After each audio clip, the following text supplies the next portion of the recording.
بسم اللہ الرحمن الرحیم۔ کیا فرماتے ہیں علماء دین و مفتیان شنامتی اس مسئلے کے بارے میں کہ میری زوجہ کے پاس 3 تولے سونا اور چاندی کا سیٹ ہے، لیکن اس کے پاس نقد رقم موجود نہیں کہ جسے وہ جانور خرید سکے یا حصہ ڈال سکے، کیا وہ قرض لے کر قربانی کر سکتی ہے؟ اس طرح اس کا واجب ادا ہو جائے گا؟ کچھ یہ صورت میں قربانی تو واجب ہے، لہٰذا باہر صورت قربانی کرے، اور اگر قرض لے کے کرے گی تب بھی اس کا واجب ادا ہو جائے گا، یعنی قرض لے کے بھی کر سکتی ہیں۔ فتویٰ رضویہ مجدے میں ہے جس پر قربانی واجب ہو، وہ اس وقت اس کے بعد نقد موجود نہیں تو چاہے قرض لے کے کرے یا کچھ مال بیچے، ٹھیک ہے۔ یہ فتویٰ وقار میں بھی ہے کہ جو صاحب نصاب ہیں اس پہ قربانی واجب ہے۔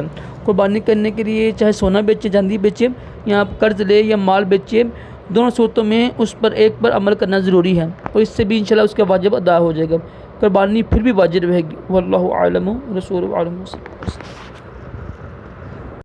مطلب یہ ہے کہ قربانی معاف نہیں ہے، قربانی واجب ہے، کرنی پڑے گی، چاہے اپنا مال بیچے، چاہے قرض لے یا کچھ چیز بیچے، ٹھیک ہے۔ یہ مسئلہ یہ ہے۔ صلی اللہ علیہ وسلم۔